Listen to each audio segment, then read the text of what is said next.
1절부터 6절까지 말씀, 출애굽기 32장 1절부터 6절까지 한 절씩 교독하도록 하겠습니다. 출애굽기 32장 1절부터 6절까지 한 절씩 교독하겠습니다. 백성이 모세가 산에서 내려옴이 더딤을 보고 모여 백성이 아론에게 이르러 말하되 일어나라, 우리를 위하여 우리를 인도할 신을 만들라. 이 모세 곧 우리를 애굽 땅에서 인도하여 낸 사람은 어찌 되었는지 알지 못함이니라.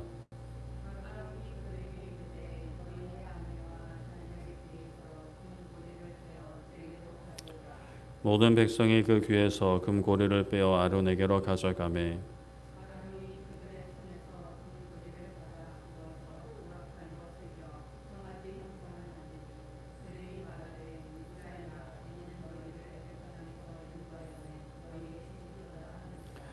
아론이 보고 그 앞에 제단을 쌓고 이에 아론이 공포하여 이르되 내일은 여호와의 절일이니라 하니 이튿날에 그들의 일찍이 일어나 번제를 드리며 화목제를 드리고 백성이 앉아서 먹고 마시며 일어나서 뛰놀더라. 아멘. 네, 오늘은 예배 받으시기에 합당하신 하나님이라는 제목으로 말씀을 나누고자 합니다. 운동선수들에게는 운동선수들만 그런 건 아니지만 그 운동선수들에게는 징크스라는 것이 있습니다.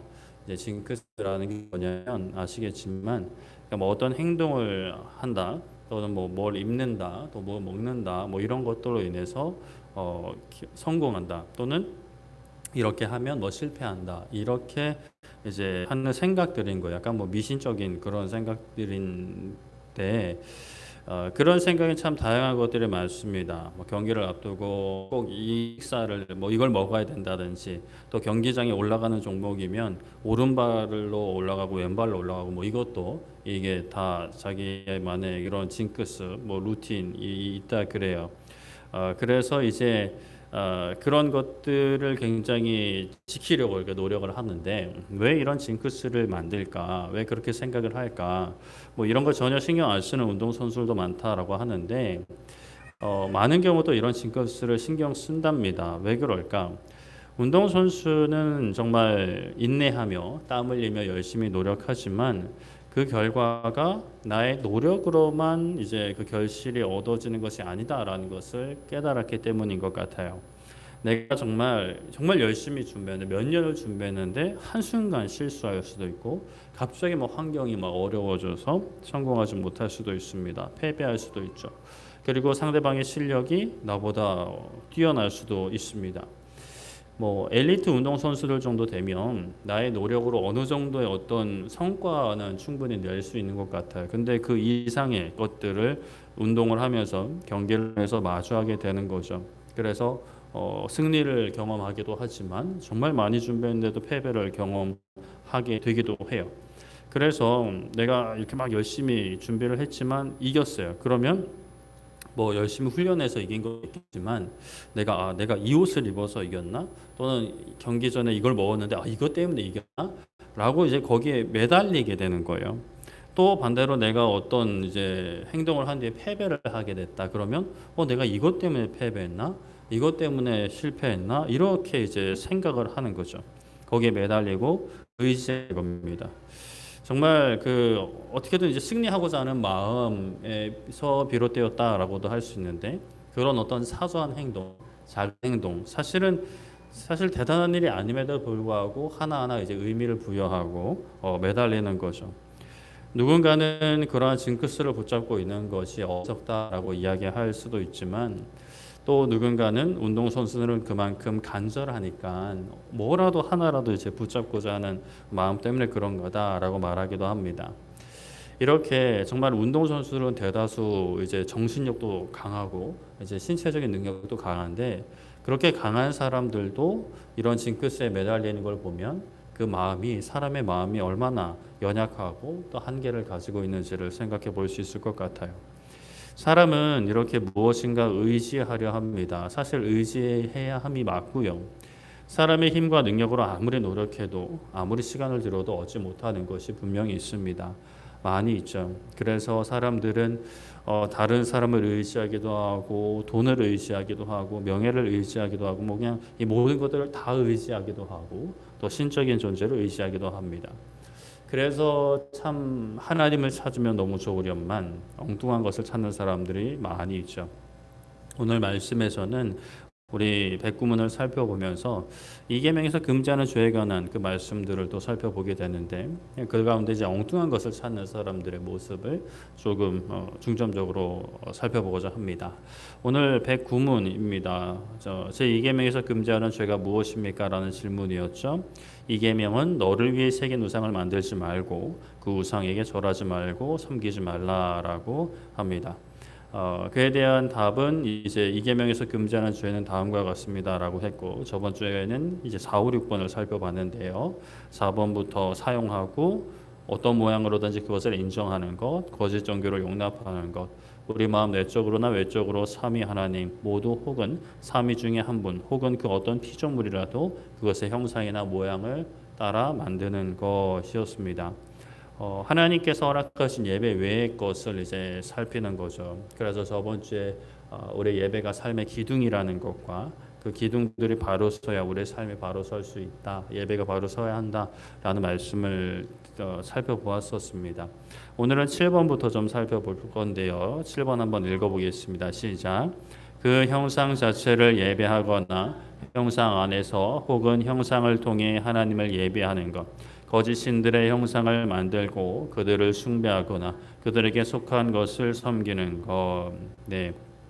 6번과 이어서 이렇게 생각을 해보면 삼위 하나님의 형상을 만드는 것, 피조물의 형상을 만들어서 그것을 예배하거나 형상을 통해 하나님을 예배하는 것, 거짓 신들의 형상을 만들고 그들을 숭배하거나 그들에게 속한 것을 섬기는 것이라고 표현할 수 있는데요. 그냥 뭐 짧게 얘기하면 우상을 만들어서 섬기는 것인 거죠. 출애굽기 32장 4절 5절에 아론이 그들의 손에서 금고리를 다 부어서 조각칼로 새겨 송아지 형상을 만드니 그들이 말하되 이스라엘아 이는 너희를 애굽 땅에서 인도하여 낸 너희의 신이로다 하는지라. 아론이 보고 그 앞에 제단을 쌓고 이 아론이 공포하여 이르되 내일은 여호와의 절일이니라 하니 말씀합니다. 출애굽기 32장에는 금송아지 사건이 등장을 합니다. 이스라엘 백성들이 출애굽해서 홍해를 건너서 이제 시내산으로 광야를 지나 나아갔죠. 이 모든 과정이 하나님의 놀라운 역사를 경험하는 정말 너무나 귀한 시간들이었습니다. 그런데 그 귀한 시간에는 사실 어려움도 있었죠. 홍해를 건넌 다음에 광야의 물 부족 그리고 양식이 떨어지는 그런 상황을 마주하게 됩니다. 그래서 이제 아무래도 사람들이 거기까지는 생각을 못했겠죠. 그렇다 보니까 자신들의 기대와 다른 환경 상황에서 불평하고 불만을 표하는 그런 모습을 보였습니다. 그래도 하나님은 그들을 긍휼히 여겨주셨고 물을 내시고 먹을 것을 하늘에서 내려주셨어요. 그렇게 이제 시내산에 도착을 했습니다. 그곳에서 하나님은 불과 구름과 우레로 자신의 위엄을 드러내셨는데 백성들은 그것을 보면서 두려워서 모세에게 자신들의 지도자 모세에게 하나님이 직접 우리에게 말씀하시지 말게 해달라라고 막 간청을 했고 모세를 통해서 말씀을 전해달라라고 간청을 했죠. 그렇게 모세가 이제 시내산으로 올라갔습니다. 여호수아가 이제 중간 정도까지 동행했지만 모세만 더 높이 올라가 하나님과 독대했죠. 그렇게 모세는 그곳에서 하나님께 십계명과 율법을 받았습니다. 그런데 그 율법을 받는데 시간이 좀 걸렸어요. 40일 정도가 걸린 거죠. 이스라엘 백성들은 언제 내려올지 모르는 모세를 기다리고 있었습니다. 기다리는 것이 마냥 즐겁지는 않았겠죠. 누군가는 특히 뭐 저 같은 사람들은 하루 이틀이면 충분할 것이라고 생각했을지 모르겠어요. 그런데 40일이라는 시간 동안 모세가 감감무소식인 거예요. 뭐 애초에 40일 있다 내려올게 이러고 올라간 게 아니었기 때문이죠. 그래서 백성 중에 무리가 행동을 하는데 32장 1절 오늘 읽었던 말씀에 백성들이 모세가 산에서 내려옴이 더딤을 보고 그러니까 더딘 이게 늦게 안 내려오니까 아론을 찾아가 이야기합니다. 그리고 아론에게 뭐라고 요구하느냐? 우리를 위해서 우리를 인도할 신을 만들라 합니다. 이 모세, 우리를 애굽 땅에서 인도하여 낸 사람은 어찌 되었는지 알지 못한다라고 하는 거죠. 이 표현이 참 웃으면서도 슬픈 표현이에요. 우리를 위해서 우리를 인도할 신을 만들라라는 거죠. 일단 신을 만든다라는 것은 무엇을 만든다라고 할 때 그 무엇을 만들 능력이 있는 것을 전제하고, 능력이 있다라는 것은 그 만들어진 존재보다 뛰어난 존재라는 것을 또 전제합니다. 물론 이 사람들은 그냥 눈에 보이는 신상을 만들라는 의미가 강했겠지만, 그러나 그들이 어찌 생각했던 그들의 말과 행동은 정말 자신을 인도할 신을 만들어내라라는 것이었어요. 그런데 사람의 손에 만들어진 신이 사람을 인도한다라는 것은 참 우스운 일입니다. 그럴 것 같으면 그냥 사람이 이끌어가면 되지, 왜 굳이 신을 만들 필요가 뭐가 있나라는 생각을 하게 돼요. 오늘날에 뭐 사람이 만든 우리 내비게이션이 우리의 길을 안내합니다. 그러나 이 내비게이션이 그냥 뿅 하고 생겨난 게 아니라, 이것이 만들어지기까지는 한 사람은 아니지만 많은 사람들의 발명과 수고와 노력이 있었던 거죠. 어찌되었든 내비게이션의 능력은 많은 사람들의 어떤 개개인의 능력보다 뛰어나긴 하지만, 그러나 결국 그것을 만든 것은 많은 사람들의 지성과 능력인 거예요. 그런데 여기서 이스라엘 백성들은 자신들을 인도할 신을 만들라 하니, 자신들 스스로 가지를 못하고, 그렇다고 아론을 리더로 세우기도 그렇고, 사람의 손으로 만든 신을 의지하고자 하는, 그렇게라도 어떻게든 신적인 존재를 만들어서라도 그것을 의지하고자 하는, 그것을 붙잡고자 하는 그런 참 모순되고 연약한 마음을 보여주고 있는 거죠. 그렇게 아론은 사람들에게 금 귀걸이를 가지고 오게 해서 그것으로 송아지 형상을 만듭니다. 그리고 사람들에게 이 송아지 형상이 너희를 애굽 땅에서 인도하여 낸 신이다라고 이야기를 하죠. 그리고 송아지 그 형상 앞에 제단을 쌓고 내일은 여호와의 전일이다라고 선포를 해요. 왜 하필은 송아지일까라는 생각도 해봅니다.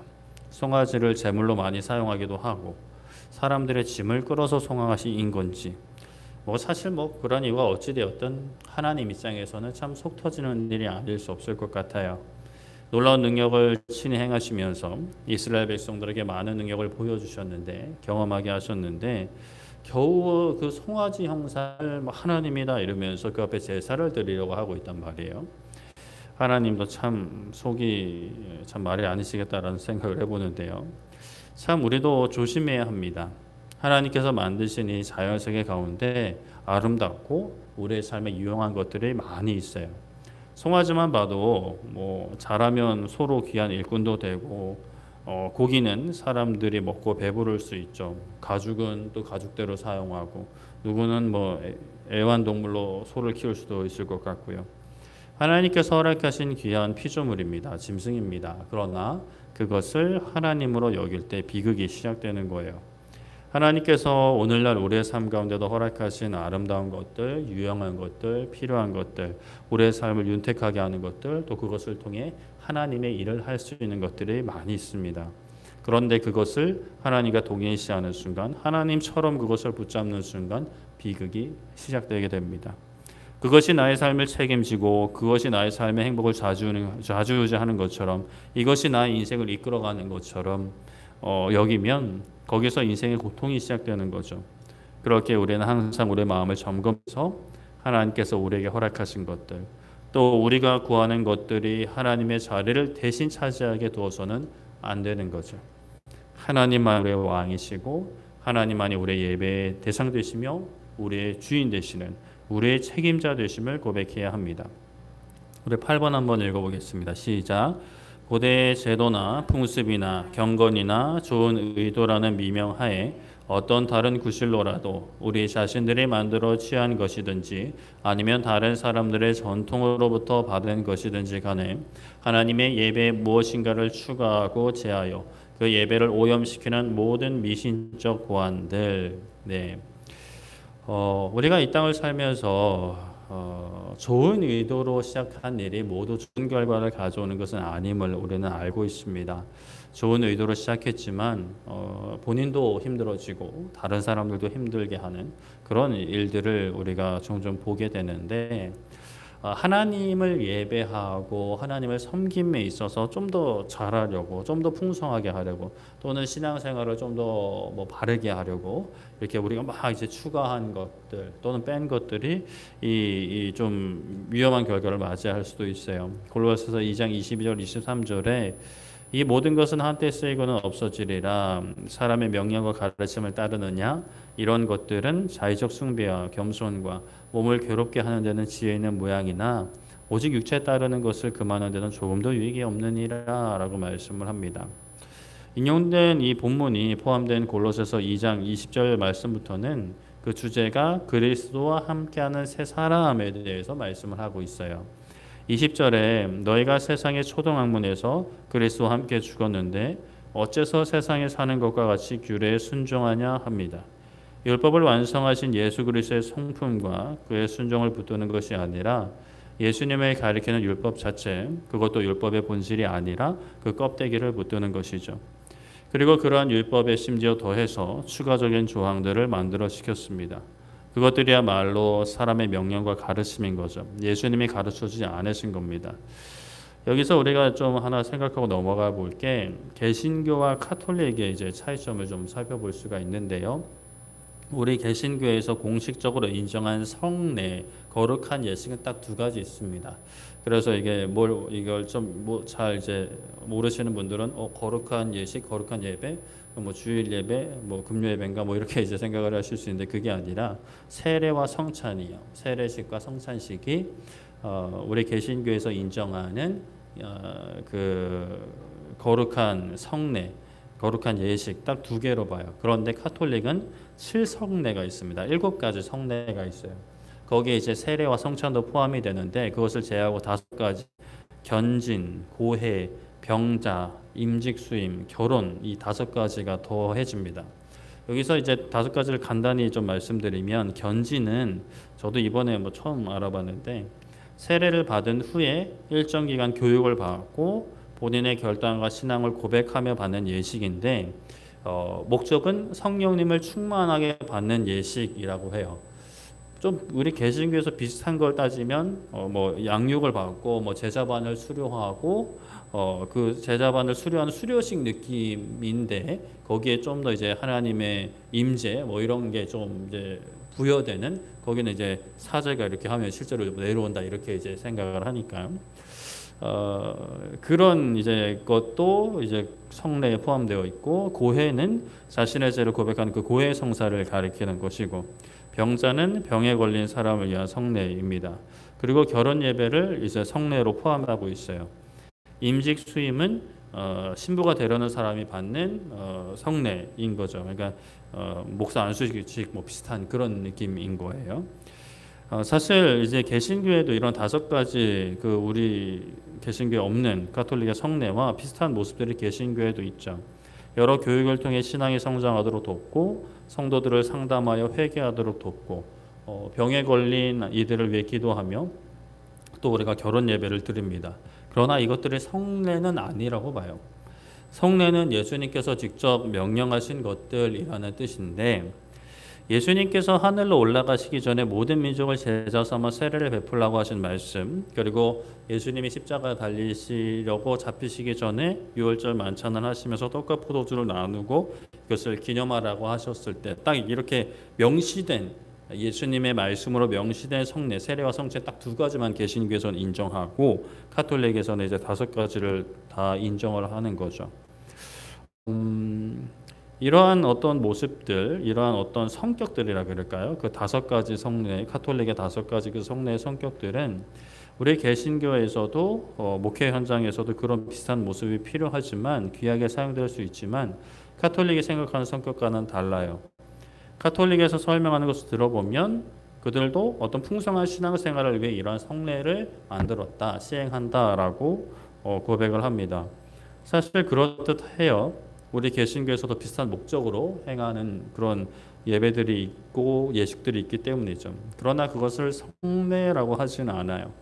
예수님께서 직접 명령하신 것과 그 명령하신 그 말씀을 말씀으로 명시한 것과 또 말씀을 토대로 우리가 만든 것을 이제 구분을 하는 거죠. 그래서 어떻게든 예수님의 예수님 되심을 우리는 굉장히 강조해요. 그런데 카톨릭에서는 좀 더 강조하는 것들이 많죠. 그들도 예수님을 무시하진 않는데 너무 곁다리가 많아요. 아무리 카톨릭에서 좋은 의도로 그것을 성례에 넣었다고 해서 그것을 좋게만 생각해서는 안 됩니다. 조심해야 돼요. 좋은 의도로 시작해도 예배 본질을 흐리는 결과가 나아가게 되면 예수님의 어떤 그 예수님 되심, 유일한 독생자 구원자 되심, 그것이 흐려져 버리면 굉장히 위험한 거죠. 그런데 개신교라고 뭐 다 잘하느냐? 그런데 실상 또 개신교를 들여다보면 또 그렇지는 않아요. 예배라고 드리는데 성례라고 세례와 성찬이라고 주장하지만 사실 다른 것들도 이게 카톨릭과 말만 다르지 사실 모양은 비슷하게 흘러가는 모습들이 있는 것 같아요. 예배라고 드리는데 그 예배 중심이 찬양의 중심이 기도의 중심이 하나님이 아니고 다른 목적들이 되어버리는 경우가 있어요. 특히나 이제 특수한 목적을 띤 예배들이 있죠. 뭐 예를 들어 추모 예배, 뭐 결혼 예배가 그러해요. 추모 예배는 그 소천하신 분을 기억하면서 하나님께 드리는 예배입니다. 그런데 이 중심이 살짝 흐트러지면 하나님을 높이는 것보다 추모하는 그 대상이 예배 가운데 더 이제 기억되어지고 기리게 되는 그런 모습이 있어요. 물론 기독교인 가족들이 믿는 가족들이 모여서 어찌되었건 이제 소천하신 분을 가족을 이제 기억하고자 모였으니까 그분을 기억하는데 또 그 가운데 예배를 드리면 좋은 게 아니냐라고 이제 생각을 할 수 있어요. 그렇게만 되면 좋은데 문제는 의도는 좋지만 결국에 이게 추모도 아니고 예배도 아닌 이제 좀 이상하게 이제 되어버리는 문제가 있다라는 것이죠. 예배인데 하나님이 중심 되시지 않는 모습이 있어요. 그럴 바에는 차라리 그냥 추모 예배를 없애고 그냥 모여서 식사만 하는 것도 나쁘지는 않다라는 개인적인 생각을 합니다. 그렇다고 추모 예배가 다 막 악하고 막 우상숭배냐 그건 아니에요. 잘 드려지면 너무나 좋은데 위험 요소가 있다라는 거죠. 결혼 예배도 마찬가지예요. 세상에서 결혼을 이야기할 때 결혼식의 주인공은 뭐 신랑과 신부다 또는 이제 신랑을 빼고 이제 신부다 이렇게 이야기들을 많이 하죠. 그런데 그러한 개념이 그리스도인들의 결혼식에도 막 필터링 없이 막 들어와 있습니다. 그래서 이제 그리스도인들도 결혼을 하면서 자신들의 추억 쌓기 그리고 이제 내가 드러나기를 바라고 내가 주목받기를 바라고 내가 주인공이 되고자 하는 그런 모습을 담아요. 그런데 이제 예배를 드리고자 하는 거죠. 그러면 예배의 본질이 흐려지는 겁니다. 하나님이 들러리가 되고 신랑 신부가 주인공이 되는 그것은 이제 예배 본질과는 좀 거리가 있어지는 것이죠. 결혼 예배란 이 두 사람이 하나님 안에서 만나고 또 가족이란 공동체를 허락하신 하나님께 감사의 영광을 올려드리고 하나님 앞과 교회 앞에서 이 두 사람이 부부가 되어 하나님의 나라를 위해 헌신하고 달려가겠다라는 선포로 하나님께 영광 돌리는 것이 이제 결혼 예배인 것입니다. 형식과 순서만 예배처럼 주례사 말고 목사님 설교하고 그 다음 순서로 내가 하고 싶은 거 다 넣는 그런 게 이제 결혼 예배가 아닌 거죠. 정말 예배가 되어야 합니다. 물론 어려운 점은 있어요. 특히나 결혼 예배 같은 경우는 안 믿는 분들도 이제 참여를 하기 때문에 그분들을 고려해야 된다라는 것, 또 여러 가지 고려돼야 할 점이 있지만 그럼에도 불구하고 우리는 이제 누군가 우리 교회에서 결혼 예배를 하게 된다. 또 우리 자녀들이 결혼 예배를 하게 된다. 우리 청년들이 결혼 예배를 하게 된다라고 했을 때 강압적으로 하기는 또 참 어려운 부분이 있지만 이런 가이드라인을 또 믿음의 선배들이 잘 제시를 해줘야 되는 거죠. 그래서 어떠한 이제 뭐 모든 이런 뭐 추모 예배든 결혼 예배든 또 뭐가 있을까요? 뭐 발인 예배 뭐 이런 예배 다 뭐 임직 예배 이런 것들 다 참 장점이 많습니다. 그런데 이제 그 중심을 우리가 잘 살펴야 되는 거죠. 그러한 기회를 통해서 기회잖아요. 어떤 기회? 결혼 예배도 믿지 않는 사람들 초청해서 하나님 되심을 선포할 수 있는 너무나 소중한 기회인 거예요. 잘만 드릴 수 있다면 너무나 감사하죠. 특히 이제 장례식, 뭐 발인 예배, 입간 예배 이런 것들 복음을 전할 수 있는 하나님의 영광을 드러낼 수 있는 굉장히 소중한 자리인 거죠. 그런데 이제 중심이 흐트러져 버리면 이제 예배가 변질되어 버리는 이것도 아니고 저것도 아닌 약간 그런 모습이 되어서는 안 될 겁니다. 예배는 하나님을 높이는 것이에요. 하나님이 누구신지 다시 붙들고 그 하나님을 높이는 겁니다. 그 예배를 드리는 우리 사람은 참 연약한 존재들이에요. 본래 하나님을 의지하고 하나님을 높이는 존재이기 때문에 하나님을 붙잡지 않으면 다른 어떤 것이라도 붙잡아야 함이 맞습니다. 우리는 그런 면에서 참 복받은 사람이에요. 세상의 헛된 것을 의지하지 않고 나 자신을 의지하지 않고 하나님을 의지하기 때문이죠. 물론 마귀는 이렇게 하나님을 의지하는 우리가 하나님을 의지하기보다 다른 것을 의지하기, 아니 처음에는 그러지 않아죠. 하나님도 의지하지만 다른 것도 조금씩 의지하게 합니다. 그렇게 이제 조금씩 우리의 마음이 다른 것을 의지하게 만들려고 하죠. 그러나 우리는 이제 정신 차리고 하나님을 의지해야 합니다. 하나님을 의지하면서 세상도 의지하려 하면 그때부터 괴로운 인생이 시작되는 것이죠. 우리는 세상 가운데 살아가지만 나의 삶을 책임지시는 분은 오직 하나님이심을 항상 고백하고 선포하며 하나님을 예배하는 예배자, 삶 속에서도 하나님을 구주와 왕으로 섬기는 우리 모두 되기를 소망하고 축복합니다. 말씀을 정리하겠습니다. 오늘 109문 우리 세 번째 시간이었나요? 제2계명에서 금지하는 죄는 무엇입니까? 라는 질문이었고요. 그의 답은 제2계명에서 금지하는 죄는 다음과 같고 오늘 7번과 8번을 살펴보았습니다.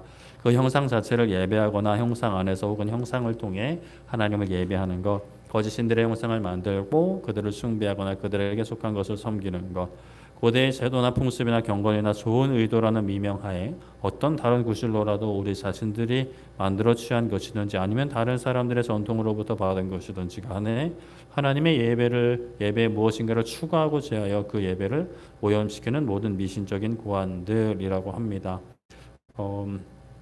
우리가 이제 이 땅에 살아가면서 눈에 보이는 것이든 보이지 않는 것이든 그것을 하나님으로 여기는 것, 하나님처럼 의지하고 붙드는 것, 신뢰하는 것 경계해야 되죠.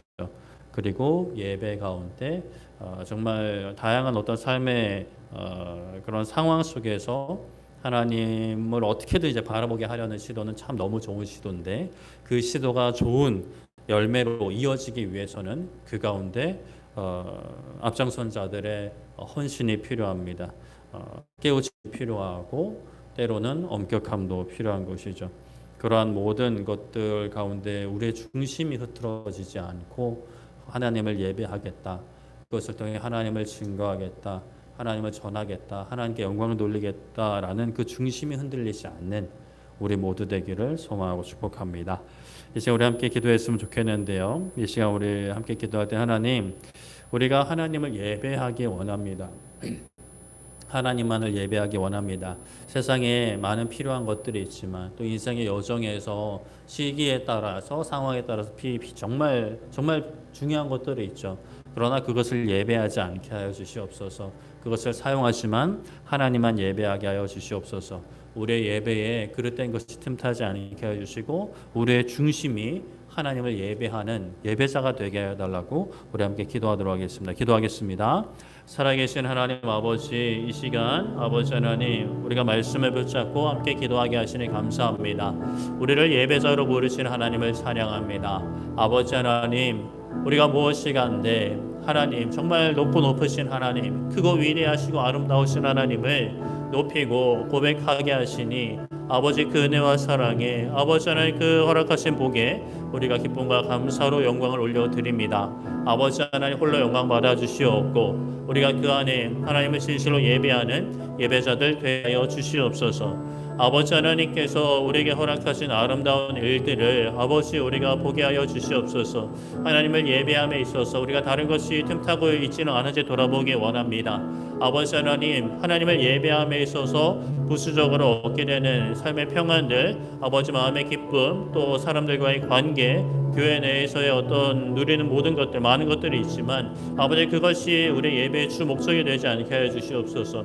오직 하나님께 영광 돌림이 예배의 주 목적이 되게 하여 주시고 그 외에 많은 것들은 아버지 하나님 정말 하나님께서 허락하신 복으로 감사해 받되 그것을 예배하지 않도록 우리가 항상 깨어서 기도하며 점검하며 우리의 삶의 중심, 예배의 방향 오직 하나님 아버지가 될 수 있도록 주님 은혜 허락하여 주시옵소서. 주님 감사합니다. 하나님 영광 받아 주시옵소서. 주님 감사합니다. 우리 한 번 더 기도할 것은 우리 단기 선교팀을 위해 기도하기 원합니다. 하나님 단기 선교팀 그리고 우리 교회 대표로 가 계시는 이우성 권사님 붙들어 주셔서 이제 사역이 거의 마무리되는 시점인데 하나님 그 중심이 흐트러지지 않게 하여 주시옵소서. 또 열심히 아이들과 지내다 보면 이제 아이들을 대하는 것에 있어서 하나님을 예배함의 중심이 흐트러지기가 참 쉽습니다. 몸이 힘들고 또 상황이 어렵다 보면 하나님을 예배하는 것보다 그 상황 가운데 짜증이 나기도 쉽고 사람들과의 관계도 어려움이 생기기 쉬운데, 하나님 끝까지 하나님을 예배함에 마음이 흐트러지지 않게 하여 주시옵소서. 복음을 전하는 그 삶이 흐트러지지 않게 하여 주시옵고, 그 선교 이후의 삶으로 이어지게 하여 주시옵고, 그 필리핀 땅에 하나님 중심의 예배가 서게 하시며, 또 우리 권사님의 삶과 그 가족과 또 우리 온 교회에 하나님 중심 선교적인 예배가 아버지 세워질 수 있도록 하나님 은혜 베풀어 주시옵소서라고 우리 함께 기도하도록 하겠습니다. 기도하겠습니다. 살아계신 하나님 아버지, 이 시간 아버지 하나님 우리가 또 우리 선교를 위해 기도합니다. 우리 귀한 단기 선교팀을 위해 기도합니다. 아버지 하나님, 우리 교회 대표로 이유성 권사님 함께하여 주셨고 또 많은 선교대원들이 함께하고 있습니다. 하나님 일주일이란 시간 동안 아버지 하나님 많은 수고와 헌신으로 감당하는 아버지 하나님 선교팀 하나님 크신 은혜 허락하여 주시옵고, 사역을 마무리하는 시점에서 아버지 하나님을 붙잡고 하나님을 높이는 우리 귀한 선교팀 되게 하여 주시옵소서. 선교의 중심, 아버지 사역의 중심, 예배 중심이 하나님이심을 아버지 놓치지 않게 해주시고 끝까지 우리의 중심 되시는 하나님을 붙잡고 하나님께 영광 돌리는 우리 선교팀 되게 하여 주시옵소서. 아버지 하나님, 선교를 마치고 돌아오는 발걸음도 안전히 지켜주시옵고, 아버지 또 이후의 삶 가운데 그 삶의 중심, 선교의 중심, 예배의 중심, 하나님의 그 하나님 되심이 그 필리핀 땅에 선교사님의 삶을 통해 어린 제자들의 삶을 통해 선포되게 하여 주시고 예배가 세워지게 하여 주시옵고, 모든 선교도의 회원들의 삶과 그들의 가정과 그들의 섬기는 교회 또 우리 대한교회에 아버지 하나님 그 하나님 중심의 삶이 예배가 선교가 세워지는 아름다운 역사가 발걸음이 있게 하여 주시옵소서. 하나님 선이 인도하여 주시고 하나님 홀로 영광 받아 주시옵소서. 하나님 감사합니다. 주님 살아계신 하나님, 귀한 시간 아버지 수요일 저녁 저희를 불러주시고 하나님 찾게 하시니 감사드립니다. 하나님을 예배할 수 있다는 것이 얼마나 감사한 것인지 다시 한번 고백합니다. 세상 사람들은 어떻게든 눈에 보이는 것이든 보이지 않은 것이든 붙잡으려고 하지만 우리는 살아계신 하나님을 붙잡습니다. 지금도 살아계실 역사하시며 모든 역사를 주관하시는 하나님을 붙잡습니다. 아버지 하나님, 우리의 삶 가운데 그 놀라운 능력을 드러내시고 선하신 인도하심과 통치하심을 드러내 주시옵소서. 우리가 믿음으로 간구할 때에 하나님 역사하시고 우리를 통하여 놀라운 일을 이루시는 하나님을 선포하게 하여 주시옵소서. 하나님, 우리에게 허락하신 많은 예배들이 있습니다.